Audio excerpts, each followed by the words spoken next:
আসসালামু আলাইকুম শিক্ষার্থীরা, আশা করি তোমরা সবাই যে যেখানে আছো সুস্থ এবং নিরাপদে আছো। আজকে ইসলামের ইতিহাস ও সংস্কৃতি বিষয়ের অনলাইন ক্লাসে তোমাদের সবাইকেই আন্তরিক শুভেচ্ছা এবং স্বাগতম জানাচ্ছি। আর তোমাদের এই ক্লাসের সাথে আমি যুক্ত আছি তাজনীন মাহজাবিন চৌধুরী, প্রভাষক, ইসলামের ইতিহাস ও সংস্কৃতি। এরপর আমরা আজকের পাঠ পরিচিতি সম্পর্কে জেনে নেব। আজকে ইসলামের ইতিহাস ও সংস্কৃতি দ্বিতীয় পত্রের প্রথম অধ্যায় নিয়ে আলোচনা করা হবে এবং অধ্যায়ের নাম হচ্ছে ভারতে মুসলিম শাসন প্রতিষ্ঠা। এবং এই প্রথম অধ্যায়ের যে টপিকস বা বিষয়টির উপরে আমরা আজকে আলোচনা করব তা হচ্ছে আরবদের সিন্ধু ও মুলতান বিজয়ের প্রাক্কালে ভারতের রাজনৈতিক, অর্থনৈতিক, সামাজিক এবং ধর্মীয় অবস্থা। তো আশা করি শিক্ষার্থীরা তোমরা আজকের এই আলোচনাটির সাথে যুক্ত থাকবে এবং মনোযোগ দিয়ে আলোচনাটি শুনবে।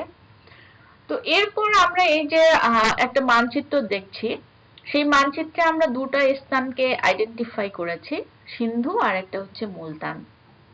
শিক্ষার্থীরা তোমরা জানো যে ইসলামের কেন্দ্রভূমি বা ইসলামের জন্মভূমি বা আবির্ভাব হয়েছে আরবে, কিন্তু পরবর্তীতে মহানবী সাল্লাল্লাহু আলাইহি ওয়াসাল্লামের ইন্তেকালের প্রায় 1 শতাব্দীর মধ্যেই কিন্তু ইসলাম শুধু আরবের মধ্যেই সীমাবদ্ধ থাকেনি।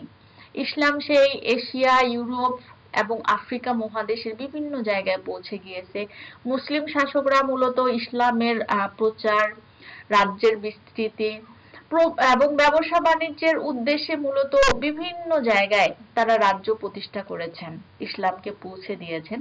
তো এরই ধারাবাহিকতায় কিন্তু এই যে ভারতেও মুসলমানদের আগমন ঘটেছে এবং এখানেও তারা কিন্তু রাজ্য প্রতিষ্ঠা করেছেন, রাজনৈতিক আধিপত্য প্রতিষ্ঠা করেছেন। তো এই যে আমাদের কিন্তু সেকেন্ড পার্ট, অর্থাৎ তোমাদের ইসলামের ইতিহাস ও সংস্কৃতি দ্বিতীয় পত্রের কিন্তু যে বিষয়টা রয়েছে সেটার কিন্তু বিষয়বস্তু হচ্ছে ভারতে মুসলিম শাসন প্রতিষ্ঠা। তো ভারতে তোমরা জানো যে সেই 712 খ্রিস্টাব্দ থেকে 1858 খ্রিস্টাব্দ প্রায় দীর্ঘ সময় মুসলমানদের অধীনে ভারত শাসিত হয়েছে। এবং এই যে ভারতে যে দীর্ঘ মুসলিম শাসনের যে ইতিহাস, সেটা সূত্রপাত হয়েছিল এই যে সিন্ধু এবং মুলতান বিজয়ের মাধ্যমে। এবং এই যে সিন্ধু ও মুলতান, দেখো এই যে চিত্রে সিন্ধু ও মুলতান জায়গা দুইটাকে আইডেন্টিফাই করা হয়েছে। এবং এই সিন্ধু ও মুলতান বিজয়ের মাধ্যমে মূলত ভারতে মুসলিম শাসনের সূত্রপাত হয়েছে। এখন আজকে আমাদের আলোচ্য বিষয় হচ্ছে এই যে সিন্ধু এবং মুলতান বিজয়ের প্রাক্কালে ভারতের আসলে সার্বিক অবস্থাটা কি রকম ছিল বা কোন অবস্থার পরিপ্রেক্ষিতে এই আরব বা মুসলমানরা এই ভারতের এই দুইটা জায়গা দখল করেছেন। তো সেটা মূলত আজকের আলোচ্য বিষয়। তো আমি তারপরেও তোমাদের এই মানচিত্রের মাধ্যমে এই জায়গা দুইটাকে আইডেন্টিফাই করে দেখালাম তোমাদের বোঝার সুবিধার্থে। তো এরপরে আমরা কি দেখব যে এই যে আমরা ভারতে যে মুসলিম শাসন প্রতিষ্ঠার যে ইতিহাস পড়ব, তো এই শাসন প্রতিষ্ঠার ইতিহাস জানার পূর্বে আমাদের কিন্তু জানতে হবে যে তখনকার ভারতের আসলে ভৌগোলিক অবস্থান কোথায় ছিল, ভারতের নামকরণ কিভাবে হয়েছে, ভারতের জনগোষ্ঠী কারা ছিল। তো এই বিষয়গুলো সম্পর্কে আমরা জানবো এবং এগুলা থেকে তোমাদের বেশ কিছু প্রশ্ন আসে, জ্ঞানমূলক, অনুধাবনমূলক প্রশ্ন আসে। তো তোমরা একটু মনোযোগ দিয়ে শোনার চেষ্টা করো। তো প্রথমেই আমরা জানবো হচ্ছে ভারতবর্ষের নামকরণ, যে ভারতের আসলে নামকরণ কিভাবে হয়েছে। তো ভারতবর্ষ সাধারণভাবে কি নামে পরিচিত? ভারত উপমহাদেশ, অর্থাৎ উপমহাদেশের সমান না হলেও এর কাছাকাছি কিন্তু এর বিশাল আয়তন আছে, বিপুল জনসংখ্যা আছে এবং প্রাকৃতিক বৈচিত্র্যের কারণে কিন্তু ভারতবর্ষকে উপমহাদেশ বলা হয়। এবং তোমরা এটাও জানবে যে এই যে ইউরোপ যে মহাদেশ আছে, রাশিয়াকে, ইউরোপ মহাদেশের যে একটা দেশ আছে রাশিয়াকে বাদ দিলে যে আয়তন হয় ইউরোপের, সেই রকম আয়তন কিন্তু এই ভারতবর্ষের রয়েছে। এবং এই বিশাল আয়তনের কারণে মূলত ভারতবর্ষকে কি বলা হয়? উপমহাদেশ বলা হয়। তো এই যে ভারতবর্ষ, এর নামকরণটা আসলে কিভাবে হয়েছে? তো ভারতবর্ষের নামকরণ নিয়ে কিন্তু অনেক মতভেদ রয়েছে। তো একটা জনশ্রুতি প্রচলিত আছে যে ভরত নামে একজন হিন্দু রাজা ছিলেন। তো সেই হিন্দু রাজা ভরতের নাম অনুসারে মূলত পরবর্তীতে ভারতবর্ষের নামকরণ করা হয়েছে। আবার মুসলিম বিবরণীতে জানা যায় যে তখনকার ভারতের কিন্তু সংখ্যাগরিষ্ঠ জনগোষ্ঠী ছিল হিন্দু। তো হিন্দুদের বাসভূমি বা বাসস্থান হওয়ার কারণে ভারতবর্ষকে মূলত হিন্দুস্তান নামেও অভিহিত করা হয়েছে। তাহলে তোমরা বুঝতে পারলা যে ভারতবর্ষের আসলে নামকরণটা কিভাবে করা হয়েছে। তো এরপরে আমরা দেখব যে ভারতবর্ষের ভৌগোলিক অবস্থান। তো ভারতবর্ষ কোন মহাদেশে অবস্থিত? হ্যাঁ, ভারতবর্ষ হচ্ছে এশিয়া মহাদেশের মধ্য দক্ষিণে অবস্থিত এবং এই ভারতবর্ষের উত্তর পশ্চিম উত্তর পূর্বে রয়েছে হিমালয় পর্বতমালা, তোমরা সবাই হিমালয় পর্বতমালার নাম শুনেছ, এবং দক্ষিণে রয়েছে ভারত মহাসাগর, পূর্বে রয়েছে ব্রহ্মদেশ। ব্রহ্মদেশ অর্থাৎ এই যে বর্তমান যে আমরা মিয়ানমার, সেই মিয়ানমারের পূর্ব নাম ছিল ব্রহ্মদেশ, এবং পশ্চিমে রয়েছে পারস্য বা ইরান। ইরানের পূর্ব নাম ছিল পারস্য ও আরব সাগর রয়েছে। তো বর্তমান যে বাংলাদেশ, ভারত, পাকিস্তান, নেপাল, ভুটান যে বিস্তৃত অঞ্চল রয়েছে বর্তমানের, সেটা কিন্তু একসময় সবগুলো কার অংশ ছিল? ভারতের অংশ ছিল। এবং তোমরা জানো যে ভারত বিভক্ত হয়ে পাকিস্তান হয়েছে, পাকিস্তান বিভক্ত হয়ে বাংলাদেশ এসেছে। তো এই যে বর্তমানে যে এসব দেশ, এগুলো কিন্তু একসময় কার অন্তর্ভুক্ত ছিল? ভারতের অন্তর্ভুক্ত ছিল, এবং ভারতের আয়তন ছিল অনেক বিশাল। এবং ভারতবর্ষের কেন্দ্রস্থলে একটা পর্বত ছিল, সেটা হচ্ছে বিন্ধ্য পর্বত। এই বিন্ধ্য পর্বত কিন্তু ভারতকে দুই ভাগে ভাগ করেছে, একটা হচ্ছে উত্তর ভারত আর একটা হচ্ছে দক্ষিণ ভারত বা দাক্ষিণাত্য। তো বুঝতে পারলা যে ভারতবর্ষের অবস্থান এর কোন দিকে কি অবস্থিত। তো আশা করি তোমরা বুঝতে পেরেছো। এরপরে আমরা একটা বিষয় দেখব যে ভারতবর্ষকে আসলে নৃতত্ত্বের জাদুঘর বলা হয়। দেখো, যে ভারতবর্ষকে নৃতত্ত্বের জাদুঘর বলা হয়। নৃ মানে হচ্ছে নর বা মানুষ। তো আমরা যদি সহজ ভাষায় বলতে যাই তাহলে বলা যাবে যে ভারতবর্ষকে মানুষের জাদুঘর বলা হয়। তোমরা জানো, হয়তো অনেকেই জাদুঘরে গেছো। তো জাদুঘরে কি একটা জিনিস প্রদর্শন করা হয় না? জাদুঘরে কিন্তু অনেক অনেক জিনিস, অনেক বিষয় এখানে কিন্তু প্রদর্শন করা হয়, এবং ভেরিয়েশন বা বৈচিত্র্য থাকে, ভিন্নতা থাকে, এজন্য এটাকে কিন্তু জাদুঘর বলা হয়। তো এই যে নিশ্চয়ই ভারতবর্ষেও তখন মানুষের ভিন্নতা, বৈচিত্র্যতা ছিল বলে এটাকে কি বলা হচ্ছে? নৃতত্ত্বের জাদুঘর বলা হচ্ছে। এবং এই ভারতবর্ষকে কিন্তু নৃতত্ত্বের জাদুঘর বলেছেন একজন আইরিশ ঐতিহাসিক ছিল ভিনসেন্ট স্মিথ। তিনি মূলত এই ভারতবর্ষকে নৃতত্ত্বের জাদুঘর বলে অভিহিত করেছেন। তোমরা ঐতিহাসিকটির নাম মনে রাখার চেষ্টা করবা, কে? Vincent Smith. এবং কি কারণে তিনি মূলত এই ভারতবর্ষকে নৃতত্ত্বের জাদুঘর বলেছেন? হ্যাঁ, যে ভারতবর্ষে আসলে বিভিন্ন জাতিগোষ্ঠী, বিভিন্ন ধর্ম, বিভিন্ন ভাষাভাষীর মানুষ বসবাস করার কারণে তিনি মূলত ভারতবর্ষকে নৃতত্ত্বের জাদুঘর বলে উল্লেখ করেছেন। এখন আমরা তার যে এই যে আখ্যায়িত করার বিষয়টা, সেটা একটু এক্সপ্লেইন করি, তাহলেই বুঝতে পারবো যে কেন তিনি এই ভারতবর্ষকে নৃতত্ত্বের জাদুঘর বলেছেন। তো দেখো, যে দ্রাবিড় জাতি হচ্ছে ভারতবর্ষের প্রাচীনতম জাতি। তো এটা কিন্তু তোমাদের প্রশ্নেও আসে যে ভারতবর্ষের প্রাচীনতম জাতি কারা? দ্রাবিড় জাতি। এরপর আসছে কারা? আর্যরা আসছে, শকরা আসছে, কুষাণ, হুনরা আসছে পর্যায়ক্রমে। আবার মধ্যযুগে আরবরা আসছে, তুর্কিরা আসছে, আফগানরা আসছে, মুঘলরা আসছে। আবার আধুনিক যুগে আসছে পর্তুগিজ, ইংরেজ, ফরাসি সহ বিভিন্ন ইউরোপীয় বণিকরা এই ভারতবর্ষে আগমন করছে। তো এই যে বিভিন্ন জাতিগোষ্ঠীর মানুষের মহামিলন ঘটেছে কোথায়? এই ভারতবর্ষে। এবং শুধু যে বিভিন্ন জাতির মানুষ নয়, এখানে বহু ধর্ম ও বহু ভাষার মানুষেরও আগমন ঘটেছে। যেমন হিন্দু, ইসলাম, বৌদ্ধ, জৈন, শিখ, অগ্নি উপাসক ও অন্যান্য ধর্মাবলম্বীও রয়েছে। এবং ভারতে বর্তমানে প্রায় 2000-এর উপর উপভাষা প্রচলিত রয়েছে। তো এই ভারতীয় উপমহাদেশে অসংখ্য জাতিগোষ্ঠী, নানা ধর্ম, নানা ভাষীর মানুষ বসবাস করায় এই ঐতিহাসিক ভিনসেন্ট স্মিথ এই উপমহাদেশকে কি বলে অভিহিত করেছেন? নৃতত্ত্বের জাদুঘর। তো আশা করি শিক্ষার্থীরা এই বিষয়টা তোমরা বুঝতে পেরেছো। এরপর আমরা দেখব যে সিন্ধু ও মুলতান বিজয়ের প্রাক্কালে ভারতের রাজনৈতিক অবস্থা কি ছিল। আরবদের বিজয়ের প্রাক্কালে ভারতের আসলে যে রাজনৈতিক অবস্থা ছিল সেটা আসলে মোটেই সন্তোষজনক এবং ভালো ছিল না। কারণ তখন কোনো শক্তিশালী কেন্দ্রীয় শক্তি ছিল না, এবং শক্তিশালী কেন্দ্রীয় শক্তি না থাকার কারণে তখন কিন্তু ভারতে কোনো রাজনৈতিক ঐক্য বা শৃঙ্খলা ছিল না, এবং ভারতবর্ষ কিন্তু অনেকগুলো ছোট ছোট স্বাধীন ক্ষুদ্র রাজ্যে বিভক্ত হয়ে পড়েছিল, এবং এই রাজ্যগুলোর মধ্যে ছিল আফগানিস্তান, কাশ্মীর, কনৌজ, দিল্লি, আজমির, সিন্ধু, মালব, গুজরাট, বুন্দেলখণ্ড, নেপাল, আসাম, বাংলা প্রভৃতি। এবং এই অসংখ্য ক্ষুদ্র ক্ষুদ্র রাজ্যগুলা কি করত, একে অন্যের উপর প্রাধান্য প্রতিষ্ঠা এবং শক্তি বৃদ্ধির জন্য সর্বক্ষণিক যুদ্ধ দ্বন্দ্বে লিপ্ত থাকতো।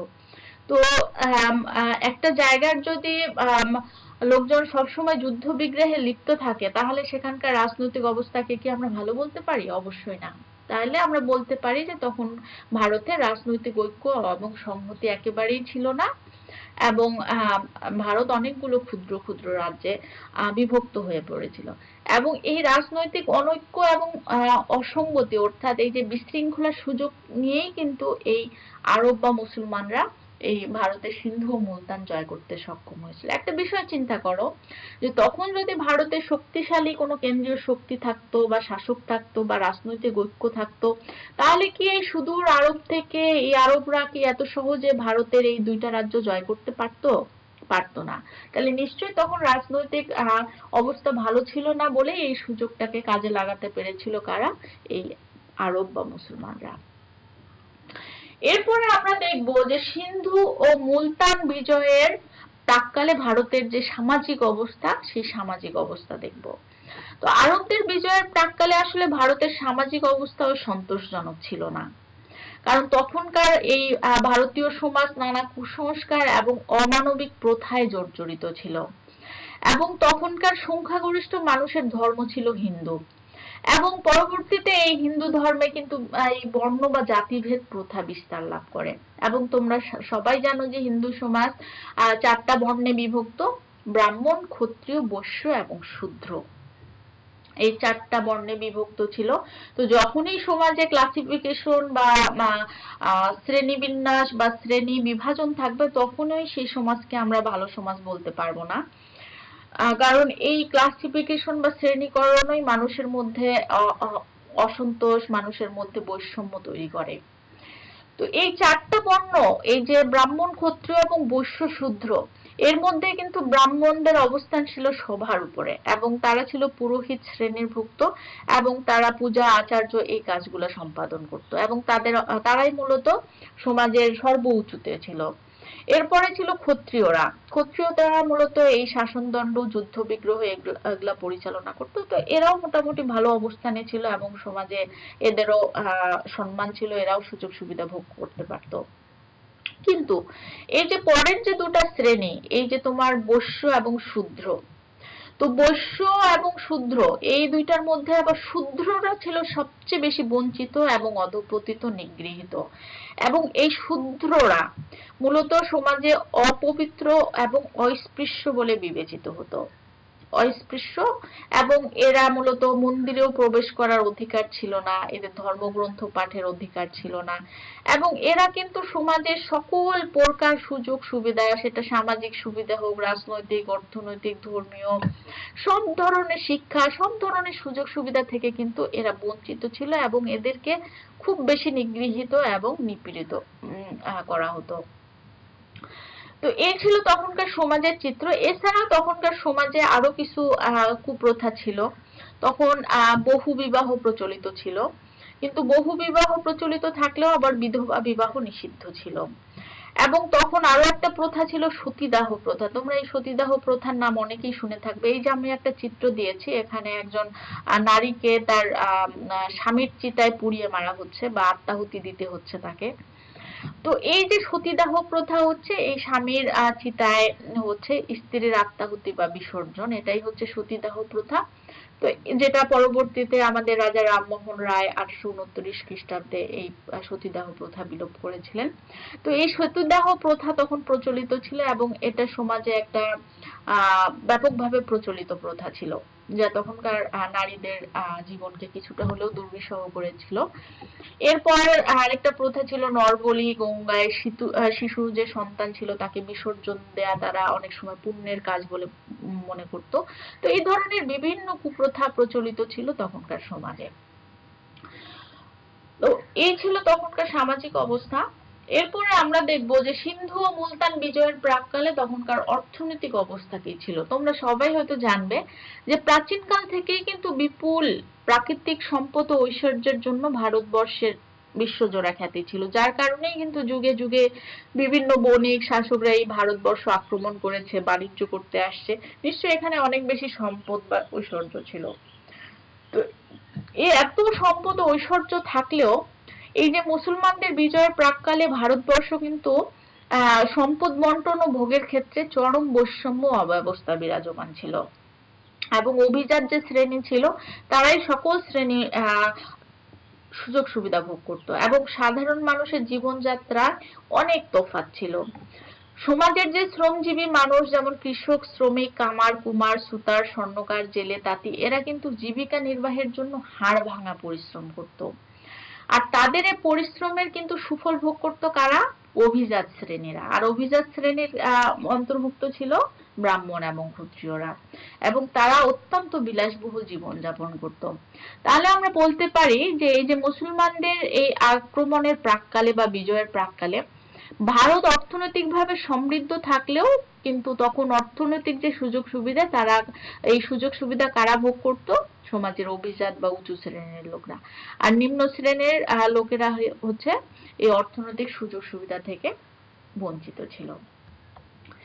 এরপরে আমরা দেখব যে সিন্ধু ও মুলতান বিজয়ের প্রাক্কালে যে ধর্মীয় অবস্থা ভারতের, সেই ধর্মীয় অবস্থা দেখব যে প্রাক মুসলিম ভারতে মূলত তিনটা ধর্ম ছিল। একটা হচ্ছে হিন্দু ধর্ম, বৌদ্ধ ধর্ম এবং জৈন ধর্ম।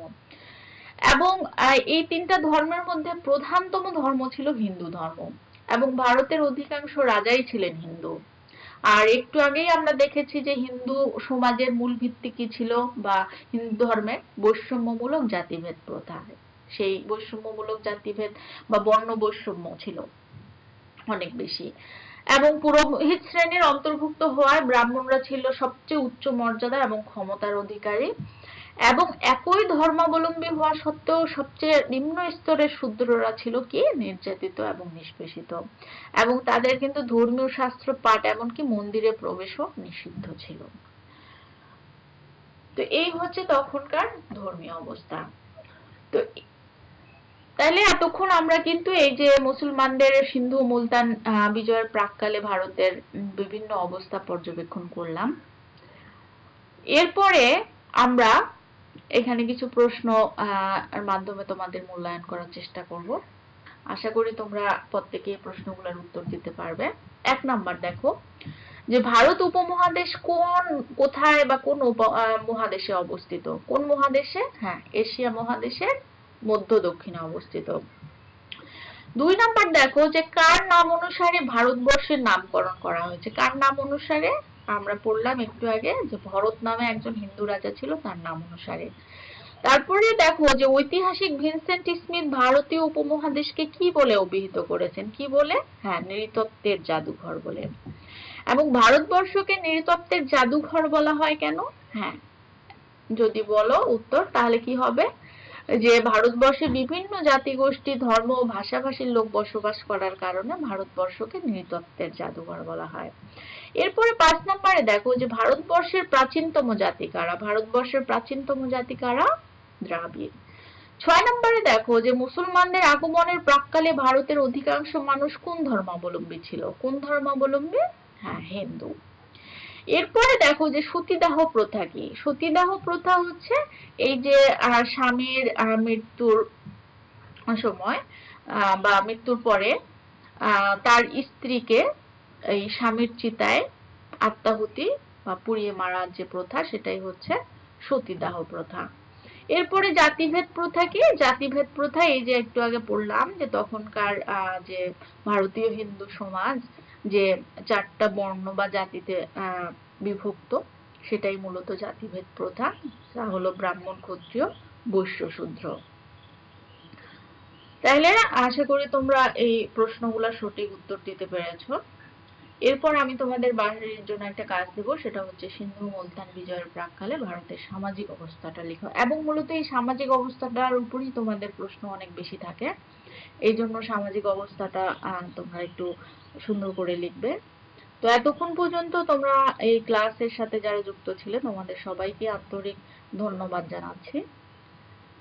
আশা করি তোমরা সবাই বাসায় মনোযোগ দিয়ে পড়াশোনা করবে। আসসালামু আলাইকুম।